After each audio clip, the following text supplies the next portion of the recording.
를 네. 공부하는 경험 삼아서도 되게 좋은 방법일 것 같아요. 아 초보자로서 접근하기에는 진짜 네, 괜찮은 부담이 것 같아요. 적죠. 아 1,000원이라는 얘기 드니까 갑자기 네. 솔깃하면서 '아 이거 그렇죠. 당장 해 봐야겠네.' 이런 생각이 드네요. 네네.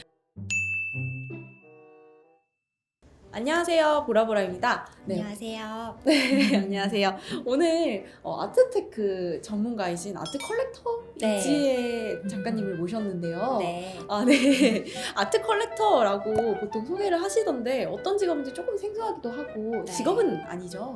아, 네. 저는 원래는 부동산 시행 및 마케팅사를 운영하고 있는 네.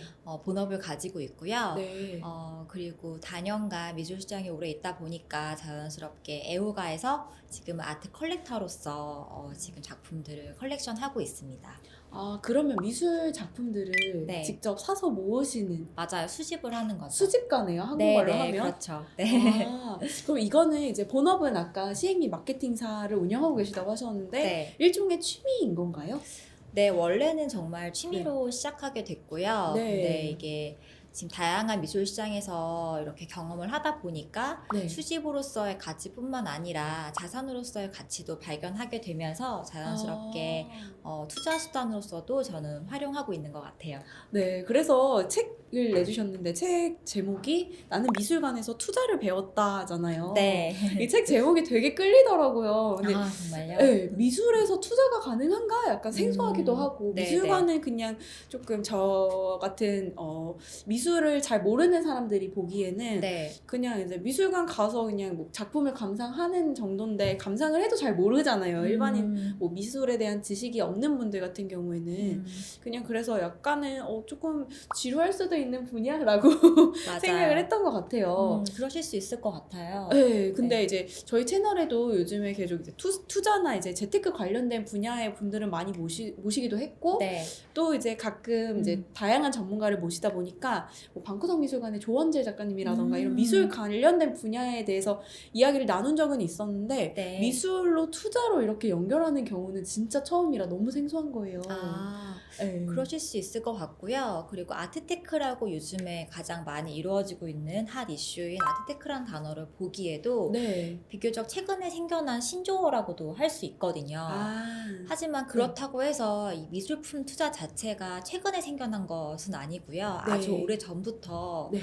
미술품은 자산으로서의 그런 충실한 기능들을 해오고 있었다고 할 수 있는데요. 네. 뭐 가까운 예로는 지금 우리가 볼 수 있는 뭐 피카소나 모네의 작품 같은 경우에도 네. 첫 번째 소장자가 그걸 뭐 인테리어용이나 그런 게 아니라 네. 자산으로서의 가치를 충분하게 알고 있었기 때문에 아주 잘 보관했고 네. 그리고 지금까지도 다 후손으로 다 이렇게 잘 보관이 되어서 지금쯤 우리가 즐기고 있는 그런 이유가 될 수도 있었던 것 같거든요.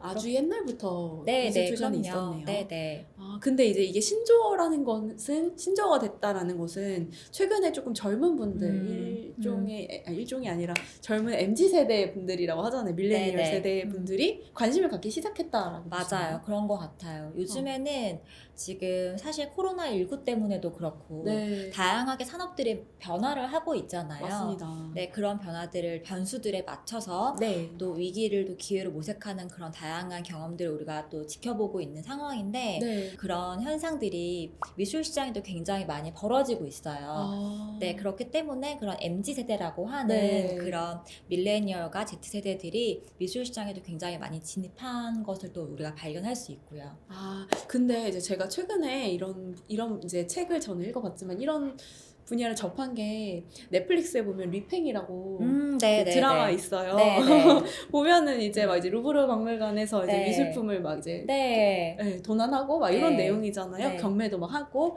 그런 장면들이 책을 읽으면서 떠올랐는데 사실 이제 진짜 엄청난 부자들 아니면 우리 같은 서민들은 약간 좀 거리감이 느껴지는 거예요. 네. 그런데 MZ 세대들이 요즘 세대들이 아트테크에 열광을 한다고 하니까 네. 그게 정말 가능한 걸까요?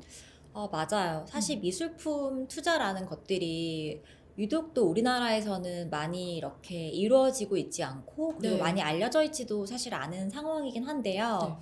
그것들이 이유를 생각해 보자면 미술품이 가지고 있는 그런 투자 수단으로서의 그 시작할 수 있는 금액대 자체가 워낙 높다 보니까 네. 뭐 애찍이 나 정도의 버짓으로 예산으로 될까라고 했을 때 망설이거나 네. 또 충분히 공부가 필요한 그런 분야이다 보니까 네. 조금 다뤄지기는 어려웠던 것 같아요. 네. 하지만 또 우리 MZ 세대들 같은 경우는 네, 또 네. 단군 이래로 가장 똑똑한 세대들이 아니겠습니까? 네, 그래서 맞습니다. 그렇기 때문에 네. 또 그런 미술 시장이 가지고 있던 변화가 가능한 부분들을 충분하게 모색할 수 있었고 그렇기 때문에 또 MZ 세대들이 잘 진입해서 새로운 소비자로서 또 네. 다양한 역할들을 하고 있는 것 같습니다. 그래서 최근에 조금 이제 주식이나 아니면 비트코인 같은 암호화폐, 네. 네, 그리고 또 이제 뭐 피규어를 수집하는 젊은이들도 네, 많고 네. 또 뭐가 있을까요? 뭐 다양하게 투자를 뭐 스니커즈를 뭐 이렇게 하시는 분들도 계시고 스니커즈를 이제 뭐 리셀하는 거죠? 네, 그렇게 또 컬렉션 하시고 리세일 네. 하시는 그런 스니커헤드들도 계시고 네, 네. 와인을 그렇게 하는 경우도 있고요. 가까운 데로는 또 우리 많이 들어봤던 것처럼 롤렉스나 네. 샤넬 같은 그런 명품들을 그렇게 그럼- 프리미엄 시장에서 다시 되파는 네. 그런 형태들도 많이 볼 수 있죠. 이제 그런 것들을 주도하는 게 좀 MZ 세대들의 특징이 아닌가 싶은데 네. 그 중에 하나로 이제 아트테크도 조금 뜨고 있다 이렇게 보시는 건가요? 네, 그렇습니다. 그러면 이제 저도 이제 관심이 막 가지기 시작한 이제 아린이 뭐라고 해야 되죠? 네, 컬린이 이렇게 컬린이 하더라고요. 컬렉션 네. 어린이 네, 컬린이가 되고 싶은데 어렸을 때 저는 딱히 막 이제 미술을 막 좋아하지도 않았고 저 같은 분들이 아마 보시는 분들도 있을 수 있을 것 같아요. 물론 좋아하시는 분들은 당연히 관심이 많으시겠지만 하고는 싶은데 미술에 관심이 그동안 없었어서 뭐부터 어떻게 공부를 해야 될지 막막한 분들 이런 분들은 어떻게 공부를 처음에 접하면 좋을까요? 제가 바로 그 지점에서 시작했거든요. 이 책을 쓰신 이유? 네, 아. 그렇습니다. 사실 저 같은 경우에도 네. 미술에 전공을 하거나 제대로 배워본 적이 없는 비전공자로서도 그리고 미술은 또 다양하게 경험을 하는 부분들도 되게 중요하지만 컬렉션을 한다고 얘기를 하면 네. 사람들이 저한테 그림 잘 그려? 이렇게 물어보거든요. 저는 전공자이실 줄 알았어요. 네, 전혀 그렇지 않고 네. 그림에는 정말 소질이 정말 없거든요. 하지만 컬렉션은 대부분 눈으로 하는 거기 때문에 네. 저의 미술 실력과는 굉장히 또 무관한 부분도 있고 네, 그렇습니다. 그리고 뭐 미술품을 이렇게 진입하고자 하는 마음을 먹으신다면 네. 얼마든지 사실 할 수 있는 부분들은 가까운 전시관을 이용해 본다던가 전시를 네. 본다던가 네. 갤러리를 방문해 본다던가 그런 네. 자그마한 일들로 결과적으로 큰 마일리지가 모여서 음. 저의 안목이나 노하우가 생기는 부분인 것 같거든요. 네, 그렇습니다. 그러니까 이제 미술 실력이나 지식과 조금 그런 작품을 고르는 안목하고는 조금 다르게 생각을 하면 될까요? 네. 근데 그런 안목을 어떻게 키워요? 정말 막막해요.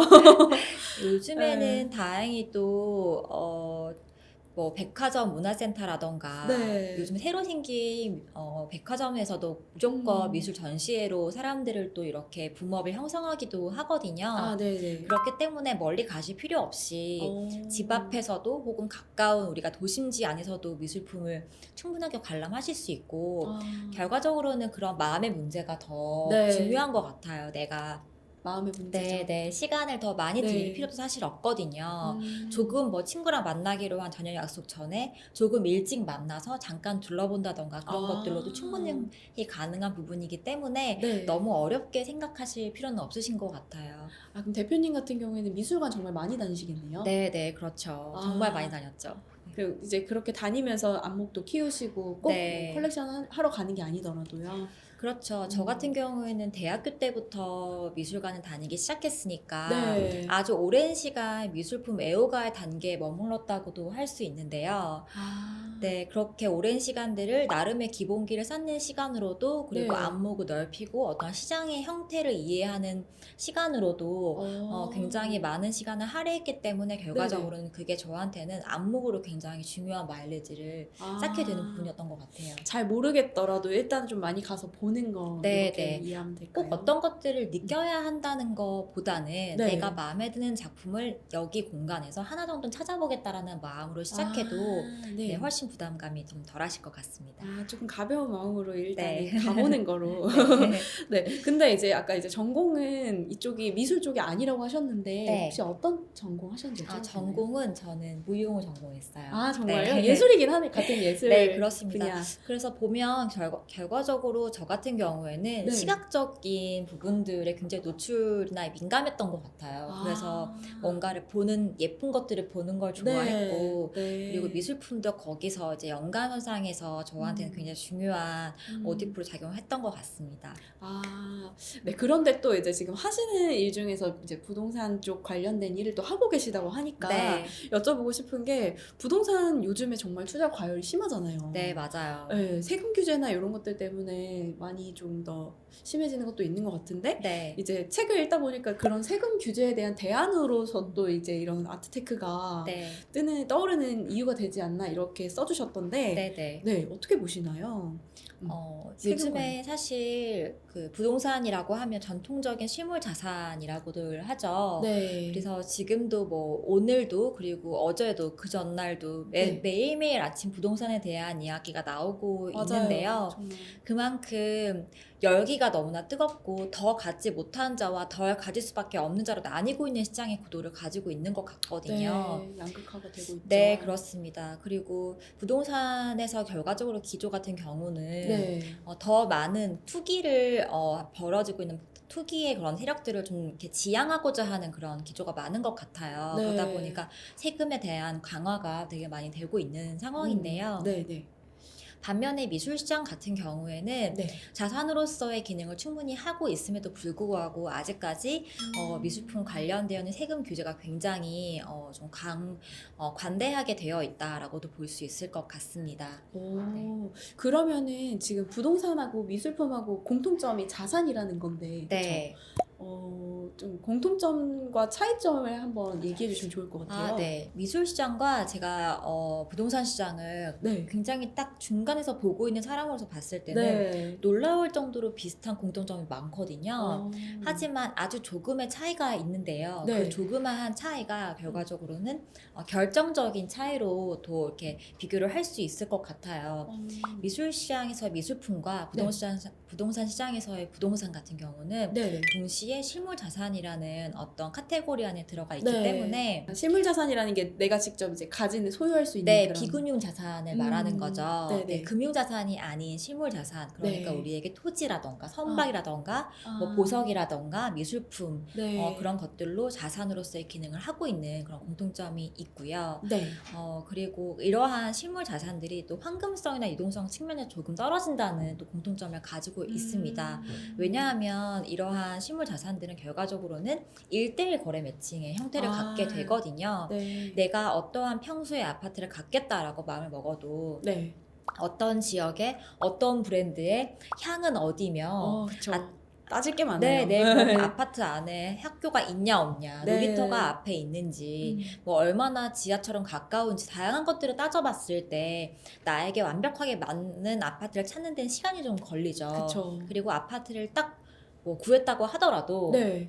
우리가 파는 사람이 그럼요. 그리고 마찬가지로 부동산을 산다고 했을 때도 처음에 계약금 내고 중도금 내고 또 잔금 내는 시간들이 또 소요가 되거든요. 네, 맞습니다. 반면에 금융자산들 같은 경우에는 주식이라고 예를 든다면 네. 시장가에라도 내가 이렇게 매도를 한다면 금방금방 또 황금성을 음. 갖게 되는 부분들이 바로 있죠. 바로. 네. 네. 그게 그렇기- 황금성이 좋다 나쁘다라고 네, 할 수 네, 있는 그렇습니다. 네. 그런 부분에서 뭐 미술품이나 부동산은 그런 비금융 자산이기 때문에 네. 황금성은 좀 떨어진다. 즉, 음. 유동성은 좀 떨어진다라고도 말할 수 있을 것 같은데요. 네. 근데 또 반면에 또 약간의 차이점이 있다면, 네. 부동산 같은 경우에는 결과적으로 우리가 갖고자 하는 비전은 결국 미래에 있다고 볼 수 있겠죠. 미래에 갖고 있는 호재, 어떤 것들이 앞으로 좋아질 것이냐. 네. 지금 내가 여기에 허허 벌판에 토지를 가지고 있지만 여기가 굉장히 나중에 목이 좋아질 거야. 여기가 입지가 굉장히 좋을 수밖에 없을 거야라는 나의 확신이 있다면 네. 차후에 거기 앞에 지하철이 개설될 수도 있는 거고 아파트가 들어설 수도 있는 거겠죠. 그런 걸로 가치가 막 그럼요. 올라가잖아요. 그런 것들이 결과적으로 부동산이 가지고 있는 비전은 미래에 있다라고도 볼 수 있는 부분인데요. 네. 반면에 네. 미술품이 가지고 있는 비전은 과거에 있다고도 할 수 있을 것 같습니다. 아, 정말요? 네, 과거? 왜냐하면 미술 시장은 그 근간에 학문이 있어요. 그 학문은 미술사나 미학 그런 부분들인데 그런 아카데믹한 학문에 관련된 부분들은 네. 우리가 일부분에서 배우는 것이 아니라 전 세계에서 모두가 배우고 있는 하나의 이론이고 학문이거든요. 네네. 네, 그런 것들이 이 미술 시장을 지지하고 있는 든든한 받침이자 근간이 되어 있기 때문에 미술 시장은 굉장히 안정적이고 그만큼 또 과거에, 그러니까 네. 예전에는 역사에 기반을 하고 있다. 결과적으로는 그렇게 말씀을 드릴 수 있을 것 같습니다. 그래서 조금 어려운 것 같으면서도 네. 그래서 더 미래를 예측하는 것보다는 우리가 과거를 돌아보는 게 더 쉬울 수도 있을 것 같다는 네, 생각도 맞아요. 그리고 네. 미술품이 갖고 네. 있는 특성 또한 네. 작가가 가지고 있는 연차와 작품의 연식에 따라서 점점 오르는 형태를 갖고 있기 때문에 네. 지금 올해 제작된 작품을 구입하는 것과 네. 거의 비슷한 작품을 10년 전에 제작된 작품을 구입하는 것은 분명히 가격의 차이가 존재하거든요. 미술품 같은 경우에 또 이제 세금 문제가 세금이 없다 이런 얘기를 들어봤거든요.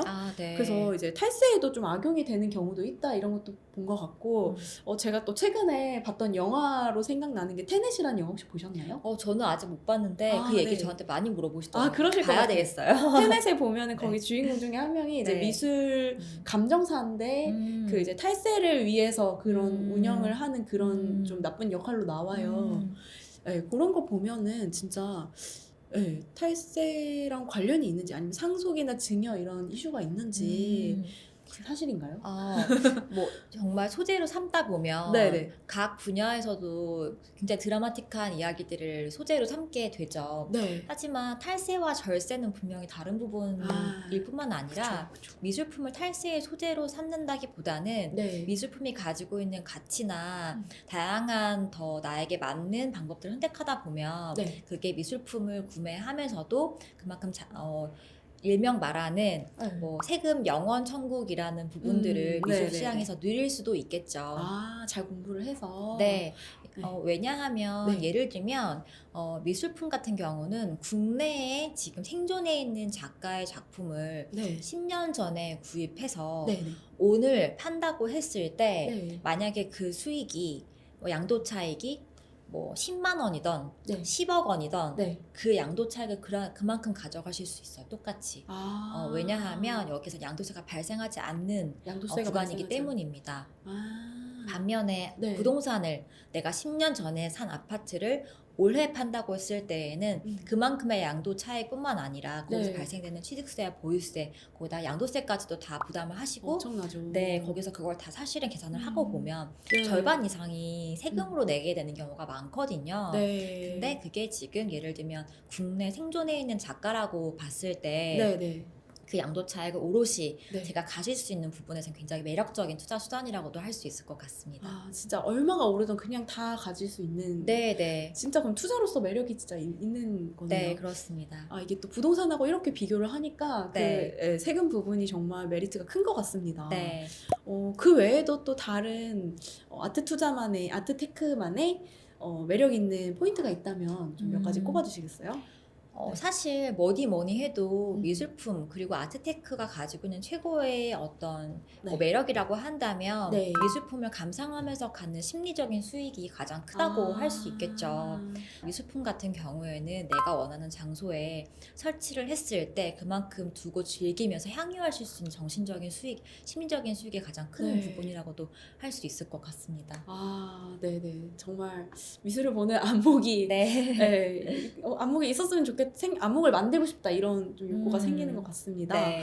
제가 최근에 또 미술 투자에 대해서 그런 걸 들었어요.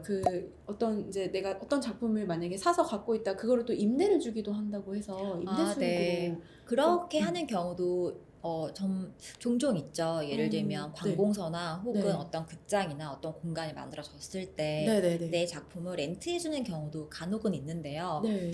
근데 그게 사실 그렇게 많이 일어나는 일은 아닌 것 같아요. 그런 것들을 염두에 두고 아트테크를 노린다기보다는 네.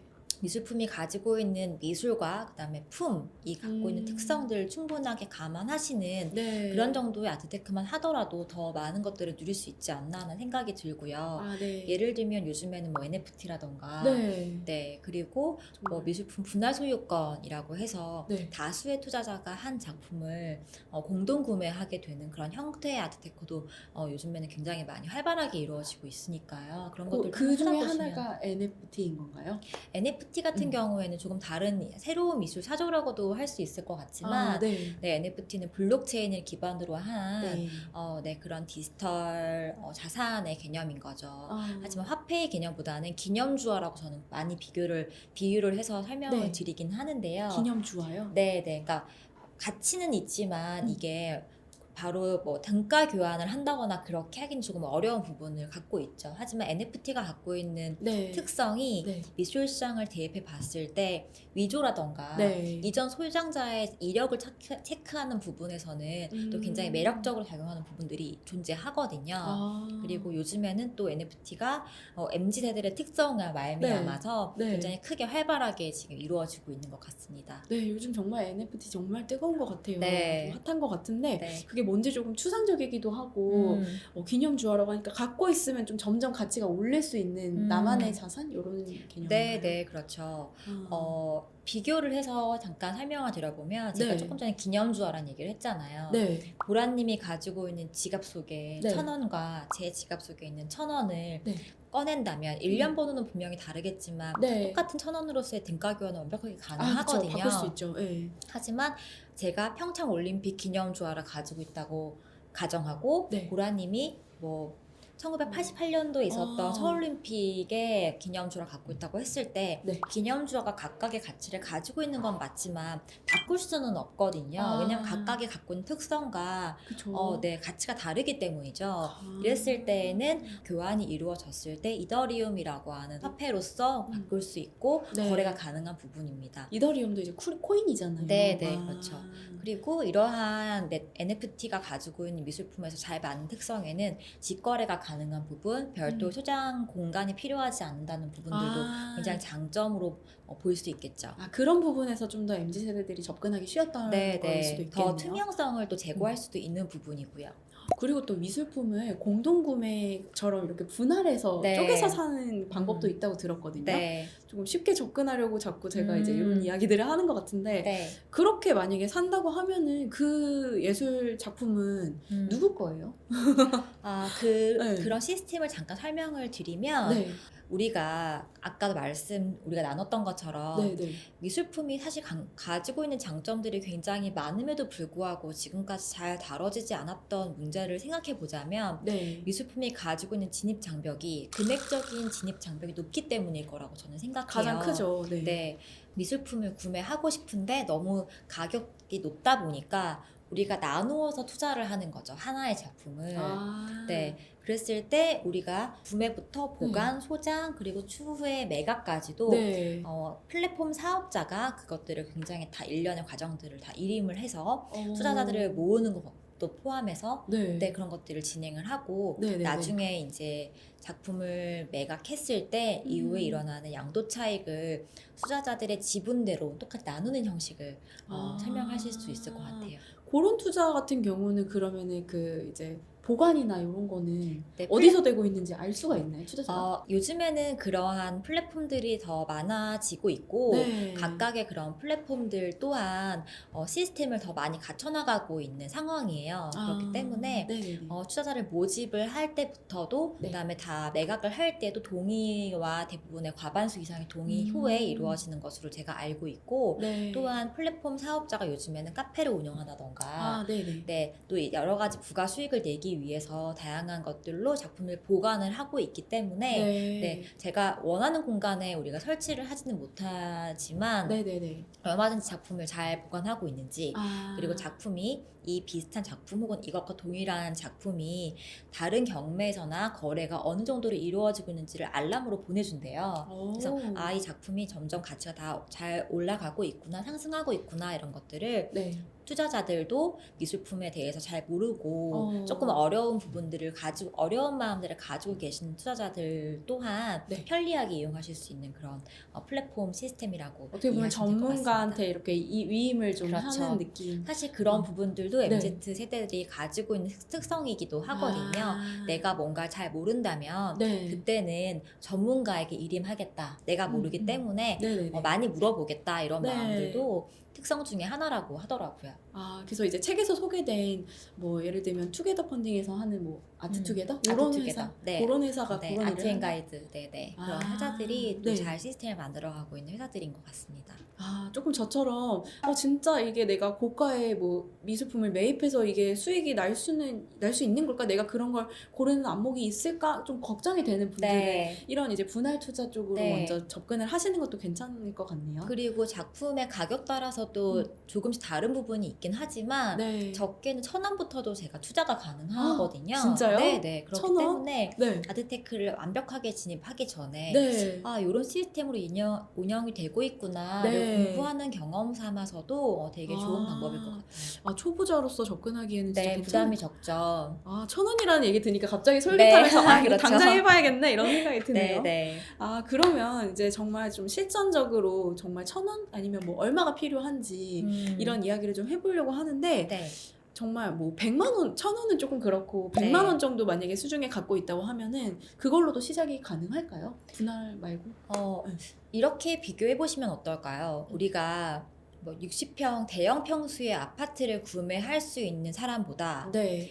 30평이나 25평짜리 아파트를 구입하실 수 있는 분들이 물리적으로 더 많을 수밖에 없잖아요. 네, 그렇습니다. 네, 그러니까 그 말인즉슨 더 수요자나 공급이나 거래가 가능한 이 제한되어 있는 범위 안에서 작품들을 찾아본다면, 구입을 네. 한다면 네. 향후에도 이것들이 더 황금성이 높아지는 어. 그런 전략들을 미술품에도 적용할 수 있다는 부분이거든요. 그럼 오히려 좋은 거 아닌가요? 네, 그렇죠. 그래서 아. 미술품을 아주 고가부터 시작할 필요는 없다는 말씀을 드리는 겁니다. 네, 그래서 거래가 우리가 모두가 네. 가능한 네네네. 나는 내가 1,000만 원은 너무 부담스러워 라고 네. 대부분 생각하실 거거든요. 네. 그랬을 때 난 이거는 아트테크는 나에게 맞지 않는 예산이다 라고 생각하실 것이 아니라 네. 저렴한 금액으로도 충분하게 하실 수 있다.